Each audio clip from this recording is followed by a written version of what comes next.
প্রিয় শিক্ষার্থী বৃন্দ, আজকে আমি তোমাদের নবম ও দশম শ্রেণীর আইসিটি বিষয়ে ক্লাস নিব অনলাইনে। তো তোমরা সবাই আশা করি ভালো আছো। এই করোনা মুক্ত দিনে তোমরা নিরাপদ দূরত্ব বজায় রাখবে এবং সবাই নিজের শরীরের প্রতি যত্ন রাখবে। তো আশা করি প্রিয় শিক্ষার্থী বন্ধুরা, আজকে আমি অনলাইনে তোমাদেরকে স্বাগতম জানাচ্ছি এবং তোমরা সবাই অনলাইনে যুক্ত হয়ে যাও।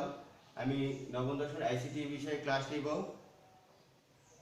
প্রিয় শিক্ষার্থীবৃন্দ, আজকে এই পাওয়ার পয়েন্ট স্লাইডের মাধ্যমে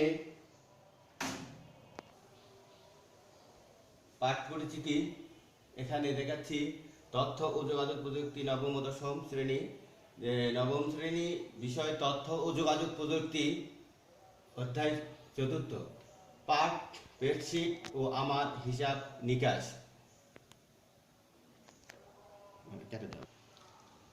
পাঠ পরিচিতি নবম শ্রেণী বিষয় তথ্য ও যোগাযোগ প্রযুক্তি, অধ্যায় চতুর্থ, পাঠ স্প্রেডশিট ও আমার হিসাব নিকাশ। তো প্রিয় শিক্ষার্থী বন্ধুরা, তোমরা লক্ষ্য রাখো যে এই স্প্রেডশিট নিচের ছবিগুলো দেখে বলার চেষ্টা করি, তাহলে আমরা সেলস রিপোর্ট ইন 26 জানুয়ারি 2017 আমি একটা চার্ট দেখানোর চেষ্টা করেছি। এখানে সিরিয়াল নাম্বার, তারপরে ডেট, এইভাবে প্রত্যেকটা ঘরে ঘরে দেখানোর চেষ্টা করা হয়েছে। তোমরা প্রিয় শিক্ষার্থী, তোমরা লক্ষ্য রাখো যে আজকে আমাদের পাঠ স্প্রেডশিট ও আমার হিসাব নিকাশ। তাহলে আজকে আমাদের যে বিষয়টা পড়াবো সেটা হবে স্প্রেডশিট ও আমার হিসাব নিকাশ। শিক্ষণ ফলে যাব যে শিক্ষণ ফলে এই পাঠ শেষে শিক্ষার্থীরা স্প্রেডশিট কি তা বলতে পারবে, স্প্রেডশিট অ্যানালাইজ সফটওয়্যার এর বৈশিষ্ট্যসমূহ জানতে পারবে, মাইক্রোসফট এক্সেল প্রোগ্রামের ওয়ার্কশিট পরিচিতি জানতে পারবে, স্প্রেডশিট ব্যবহারের ক্ষেত্রে স্প্রেডশিট ব্যবহার ক্ষেত্রসমূহ সম্পর্কে জানতে পারবে। বন্ধুরা, তোমরা লক্ষ্য রাখো তাহলে স্প্রেডশিট কাকে বলে। তাহলে আমরা এখন জানবো যে স্প্রেডশিট হলো ছড়ানো বড় মাপের কাগজ। এটি এমন এক ধরনের অ্যাপ্লিকেশন প্রোগ্রাম যা বিভিন্ন ব্যবসায়িক প্রতিষ্ঠানে আর্থিক হিসাব গণনা ও সংরক্ষণের জন্য ব্যবহৃত হয়। তাহলে প্রিয় শিক্ষার্থী বন্ধুরা, তোমরা সবাই খাতায় লিখে নাও যে স্প্রেডশিট কাকে বলে। তাহলে স্প্রেডশিট হলো ছড়ানো বড় মাপের কাগজ। এটি এমন এক ধরনের অ্যাপ্লিকেশন প্রোগ্রাম যা বিভিন্ন ব্যবসায়িক প্রতিষ্ঠানের আর্থিক হিসাব গণনা ও সংরক্ষণের জন্য ব্যবহৃত হয়। এটিকে ওয়ার্কবুকও বলা হয়।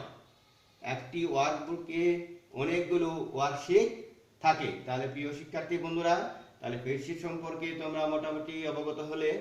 এখন আমরা এখানে আমরা এই স্প্রেডশিটের আমরা অনেকগুলো দিলাম। একটা প্রথমে পেয়েছি ফিজিক্যাল, তারপরে পেলাম এক্সেল, এমএস এক্সেল, তারপরে পেলাম ওপেন অফিস, তারপরে পেলাম লোটাস।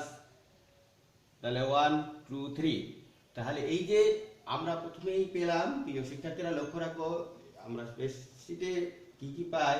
একটা প্রথমেই পাই ফিজিক্যাল, তারপরে পাবো আমরা যে এমএস এক্সেল, এরপরে পাবো আমরা ওপেন অফিস, তারপরে পাবো আমরা লোটাস 123। এই যে আমরা পেলাম, তাহলে এগুলো হলো স্প্রেডশিট প্রোগ্রাম। প্রত্যেকটাই হলো এগুলো এক একটা স্প্রেডশিট প্রোগ্রাম। প্রিয় শিক্ষার্থী বন্ধুরা, তাহলে স্প্রেডশিট কাকে বলে তা আমরা জেনে গেলাম। এরপরে আমরা জানতেছি যে এগুলো প্রত্যেকটাই এক একটা করে ভিজুয়াল বেসিক একটা প্রোগ্রাম, এমএস এক্সেল একটা প্রোগ্রাম, ওপেন অফিস এটা একটা প্রোগ্রাম, লোটাস একটা প্রোগ্রাম। প্রিয় শিক্ষার্থীরা, how to open Excel program, কিভাবে এই ওপেন করতে হয় বা এক্সেল প্রোগ্রামটা অন করতে হয়। স্টার্ট এক্সেল এন্টার, তাহলে প্রথমে স্টার্ট এক্সেল, তারপর আমরা এন্টার দেব। তাহলেই প্রথমে কি করব, আমরা এই স্টার্ট বাটনে যাব, যায় এরকম একটা আমরা চিত্র পাবো। সেই চিত্রে এক্স লেখে এখানে দেওয়া আছে এক্সেল, এক্সেল লেখার পর আমরা এন্টার দিলে সেটা ওপেন হয়ে যাবে। তাহলে প্রিয় শিক্ষার্থীরা, এরকম স্ক্রিনে দেখো, এরকম যখন আমরা how to open Excel program বের করব, তখন এই সেই প্রোগ্রামে আমরা এরকম যখন আসবে, তখন এই কোনগুলো আমরা দেখো, এখানে এই চিহ্নটা হচ্ছে এক্সেলের চিহ্ন, এখানে এই এক্সেলের চিহ্ন আমরা এন্টার দিলে ওপেন হয়ে যাবে। তাহলে প্রিয় শিক্ষার্থী বন্ধুরা, আমরা ওপেন করা সিস্টেমটাও জেনে গেলাম। এরপর হাউ ক্যান সেভ ওয়ার্কবুক, কিভাবে আমরা সেভ করব। তাহলে আমরা যখন সেভ করতে চাইব, তখন এখানে ফাইল নেম এখানে ঘরে আমরা ফাইল নেম মেনু যখন আসবে, সেই ফাইল নেমের ঘরে নাম লিখব, তারপরে সেভ অ্যাজ টাইপ, তাহলে সেভ অ্যাজ টাইপ করব, করার পরে কি করব, লোকেশন সিলেক্ট করব, করার পর কি করব, সেভ বাটন এখানে আছে দেখো, এই সেভ আর ক্যান্সেল। তাহলে এই যে ক্যান্সেল এবং সেভ বাটন, দুইটা বাটন আছে এখানে। আমরা যদি সেভ বাটনে ক্লিক করি তাহলে সেভ হয়ে গেল আমার ফাইলটা, আর যদি ক্যান্সেল বাটনে আমরা ক্লিক করি তাহলে কি হবে, আমার সেভ নিবে না, ক্যান্সেল হয়ে যাবে। তাহলে আবার আমাদের নাম বা ফাইল নাম যদি ভুল হয়ে যায়, সেই ক্ষেত্রে আমরা কি করব করে আবার এখানে ফাইল নেম দিব, আবার সেভ অ্যাজ টাইপ করব, কি আমাদের নামে সেভ করব সেটা লিখব, সঠিক হলে আমরা সেভ বাটনে ক্লিক করব। তাহলে আমাদের হাউ টু বা হাউ ক্যান সেভ ওয়ার্কবুক, তার ওয়ার্কবুকটা কিভাবে সেভ করা যায়, প্রিয় শিক্ষার্থী বন্ধুরা তোমরা এভাবে সেভ করতে সক্ষম হবে। তাহলে এখানে লক্ষ্য রাখো মনোযোগ সহকারে যে হাউ ক্যান সেভ ওয়ার্কবুক, তাহলে হাউ ক্যান সেভ ওয়ার্কবুক কিভাবে আমরা এখানে সেভ করতে পারি তার একটা নমুনা এখানে দেখানো হয়েছে। যখন এরকম স্লাইডে তোমাদের দেখানোর চেষ্টা করেছি, ফাইল নেমের ঘরে ফাইল নেম লিখবে, সেভ অ্যাজ টাইপ করবে, করার পরে এই সেভ বাটনে ক্লিক করবে, করলেই তাহলে ওয়ার্কবুক আমাদের সেভ হয়ে যাবে। তো প্রিয় শিক্ষার্থী, পরের স্লাইডে আমরা দেখি মাইক্রোসফট এক্সেল প্রোগ্রামের ওয়ার্কশিট পরিচিতি। আমরা এখন ওয়ার্কশিট পরিচিতি দেখব। তাহলে এই যে ওয়ার্কশিট পরিচিতি ABCD 1 2 3 4 5, এই যে আমরা এভাবে দেখানোর চেষ্টা করেছি যে কলাম উপর থেকে নিচের দিকে চলে আসা ঘরের সমষ্টিকে কলাম বলে। তাহলে কলাম উপর থেকে নিচের দিকে চলে আসা ঘরের সমষ্টিকে কলাম বলে। কলাম এর সংখ্যা 256টি। তাহলে এই যে উপর থেকে নিচে চলে আসতেছে, এটা হলো কলাম। তাহলে এটাকে আমরা প্রকাশ করেছি ABC দ্বারা। এই যে A একটা কলাম, B একটা কলাম, C একটা কলাম, D একটা কলাম। এই যে আমরা ABC দ্বারা ডট ডট ডট দ্বারা বোঝানোর চেষ্টা করেছি যে এই প্রত্যেকটাই এক একটা করে কলাম। প্রিয় শিক্ষার্থীরা, তো রো বাম দিক থেকে ডান দিকে চলে আসা ঘরের সমষ্টি, এই বাম দিক থেকে ডান দিকে চলে আসা ঘরের সমষ্টিকে রো বা সেল বলে। তাহলে এই যে রোর সংখ্যা, তাহলে দেখো এখানে 65,536টি। তাহলে প্রকাশ করা হয় কি দ্বারা, 1 2 3 4 5 6 দ্বারা। এই যে এখানে আমরা দেখাইছি 1 2 3 4 দ্বারা। তাহলে এই যে 1 2 3 4 5 6 7 বিভিন্ন এভাবে আমরা দেখাতে পারি।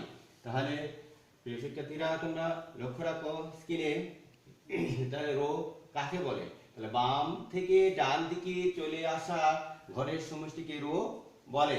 রো এর সংখ্যা 65,536টি। তাহলে প্রকাশ করা হয় 1 2 3 4 এভাবে 5 6 7 দ্বারা, তাহলে কি হচ্ছে, তাহলে ওয়ার্কশিটে প্রতিটি আয়তাকার ঘরকে সেল বলে। এই যে ওয়ার্কশিটে প্রতিটি ঘর, এই একটা ঘর, এই একটা ঘর, এই একটা ঘর, এই প্রত্যেকটা একটা আয়তাকার ঘর, চারকোনা, দেখো প্রত্যেকটি একটা আয়তাকার ঘর।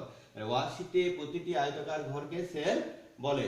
তাহলে যে সেলে কার্সর থাকে তাকে অ্যাক্টিভ সেল বলে। এই যে তোমরা লক্ষ্য রাখো D7 এই ঘরে কার্সর রাখছি, এটা হাইলাইট হয়েছে এবং এটা হচ্ছে অ্যাক্টিভ সেল, আর বাকিগুলো ইনঅ্যাক্টিভ।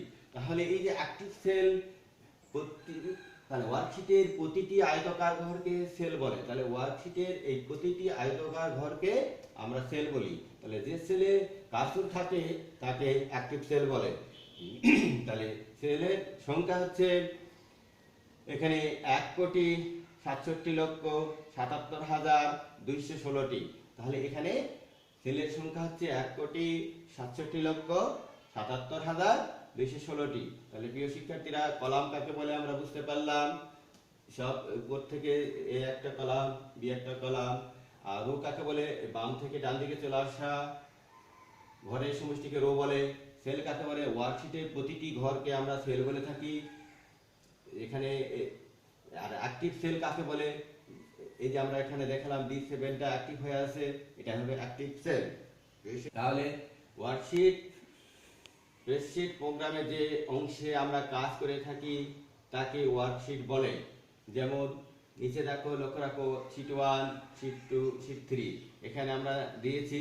শীট 1 এ কাজ করা যায়, শীট 2 তে কাজ করা যায়, শীট 3 তে কাজ করা যায়, এভাবে ওয়ার্কশিট। তাহলে স্প্রেডশিট প্রোগ্রামে যে অংশে আমরা কাজ করে থাকি তাকে আমরা ওয়ার্কশিট বলে। তাহলে স্প্রেডশিট প্রোগ্রামে যে অংশে আমরা কাজ করে থাকি তাকে ওয়ার্কশিট বলে। ওয়ার্কশিটে আমরা শীট 1 এ কাজ করতে পারি, শীট 2 এ কাজ করতে পারি এবং শীট 3 তেও কাজ করতে পারি। প্রিয় শিক্ষার্থী, তোমরা লক্ষ্য রাখো, তাহলে কলাম কাকে বলে জানা গেলে, রো কাকে বলে তাও জানলে, এবং সেল কাকে বলে সেটা আমরা ধারণা দিলাম, এবং ওয়ার্কশিট কাকে বলে সেটাও তোমরা এখান থেকে ধারণা পেলে। এই যে আমরা এখন উন্নতে যাব, যে ফর্মুলা তথ্য গ্রহণ করে এবং তা নিজে নিজে এই তথ্য প্রক্রিয়া করে একটি নতুন মান বা ফলাফল প্রকাশ করে। গাণিতিক অপারেটর হিসাবে এই প্রতীকগুলো ব্যবহৃত হয়। এখানে ইকুয়াল টু, তারপর প্লাস, তারপরে ইনটু, তারপরে ডিভাইডেড ফর্মুলা বা বারের দুইটি অংশ থাকে, একটি হলো নেম বুক, অপরটি হলো ফর্মুলা বার। তাহলে প্রিয় শিক্ষার্থী, স্প্রেডশিট প্রোগ্রাম চালু করার পর অসংখ্য কলাম এবং সারি এর সমন্বয়ে অসংখ্য ঘর সম্বলিত মনিটরে যে পর্দা ভেসে ওঠে তাকে ওয়ার্কশিট বলে। তাহলে ওয়ার্কশিট কাকে বলে আমরা জেনে গেলাম। যে ওয়ার্কশিট, তাহলে স্প্রেডশিট প্রোগ্রাম চালু করার পর অসংখ্য কলাম এবং সারি এর সমন্বয়ে অসংখ্য ঘর সম্বলিত মনিটরে যে পর্দা ভেসে ওঠে তাকে ওয়ার্কশিট বলে। ওয়ার্কশিট হলো স্প্রেডশিটের অংশ বিশেষ। তাহলে প্রিয় শিক্ষা, দেখো আমরা আসলাম টেক্সট বুক প্রাইস, বাংলা এত, ইংরেজিতে এত নম্বর, ম্যাথমেটিক্স, সোশ্যাল সায়েন্স এবং ইকোনমিক্স। টোটাল তাহলে টোটাল বের করতে ইকুয়াল টু সাম B2। তাহলে এই যে B2, তাহলে বাংলা আছে B2, তাহলে ডিভাইড এখানে আছে ডিভাইডেড, তারপর B6, তাহলে ইকোনমিক্স কত আছে, B6 এর ঘরে আছে। তাহলে আমরা এন্টার দিলে আমরা টোটাল পেয়ে যাব। স্প্রেডশিট প্রোগ্রামের বৈশিষ্ট্যসমূহ: বিভিন্ন রকমের সংখ্যা বা অক্ষর ভিত্তিক উপাত্ত নিয়ে কাজ করা যায়। যে কোনো ধরনের হিসাবের জন্য সুবিধাজনক। কলাম ও সারি থাকার কারণে উপাত্ত শ্রেণীকরণ সহজ। সূত্র ব্যবহারের সুযোগ থাকায় অনেক বেশি উপাত্ত নিয়ে কাজ করা যায়। বিভিন্ন ফাংশন সূত্র আকারে ব্যবহার করে সহজে উপাত্ত বিশ্লেষণ করা যায়। আকর্ষণীয় গ্রাফ চার্ট ব্যবহার করে উপাত্ত উপস্থাপন করা যায়। আমরা স্প্রেডশিট ব্যবহারের ক্ষেত্রটিতে কিভাবে করা যায় তার একটা আমরা চিত্র দেখানোর চেষ্টা করেছি। এখানে ক্রমিক নম্বর, তারিখ, ইনকাম আয়, তারপরে ব্যয় খরচ, তারপরে মোট আয়, মোট ব্যয়, তারপরে জমা। এই যে একটা আমরা এখানে বাইরে একটা চিত্র দেখাইছি স্প্রেডশিট ব্যবহারের ক্ষেত্রে। পরবর্তী স্প্রেডশিট ব্যবহারের ক্ষেত্রে সমূহ বাজেট কিভাবে করতে হয় সেটা আমরা দেখাইছি। তারপরে একটা আমরা চিত্র এখানে দিয়েছি, সমূহ এয়ারলাইন্স কিভাবে রিজার্ভেশন সিস্টেমে আমরা করতে পারি সেটা একটা দিয়েছি। তারপর আয়কর হিসাব ও বিশ্লেষণ স্প্রেডশিট ব্যবহারের ক্ষেত্রে সমূহ এটা কিভাবে করা যায় তার একটা স্প্রেডশিট ব্যবহারের ক্ষেত্রে সমূহ নির্বাচনের ভোট গণনা কিভাবে করা যায় তার একটি চিত্র দিয়েছি। এরপর ব্যাংকিং ব্যবস্থাপনা যাবতীয় হিসাব বিষয় বিশ্লেষক কিভাবে,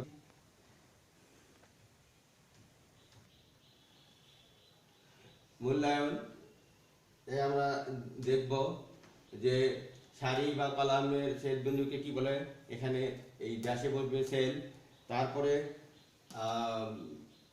পরেরটায় ফলাফল তৈরির জন্য সর্বোত্তম ড্যাশ এমএস এক্সেল প্রোগ্রাম। তারপর তৃতীয় নম্বর আমরা দেখব যে বেশি। তাহলে এবার দেখো তো ঠিক উত্তর লিখছো কিনা। তোমরা যারা মূল্যায়নে খাতায় কলমে লিখছো মিলাই নাও যে আসলে 1 নম্বরটা ঠিক করে লিখছো কিনা। তাহলে 1 নম্বরে হবে সেল, 2 নম্বরে হবে এমএস এক্সেল, 3 নম্বরে হবে ওয়ার্কবুক, 4 নম্বরে হবে রিবন, 5 নম্বর হবে 3টি হোমওয়ার্ক। বাড়ির কাজ লিখে নাও। স্প্রেডশিট প্রোগ্রাম চালু করে বিভিন্ন ধরনের কাজের কৌশল সম্পর্কে আলোচনা করো। তাহলে তোমরা প্রিয় শিক্ষার্থীরা খাতায় লিখে নাও যে স্প্রেডশিট প্রোগ্রাম চালু করে বিভিন্ন ধরনের কাজের কৌশল সম্পর্কে আলোচনা করো। তাহলে তোমরা এটা লিখে নাও। এরপর ওদেরকে ধন্যবাদ। আজকে নবম শ্রেণীর আইসিটি ক্লাস, আজকে তোমাদেরকে ধন্যবাদ দিয়ে আমি এখানে শেষ করছি। আল্লাহ হাফেজ, তোমরা ভালো থাকবে, সকলকে ধন্যবাদ।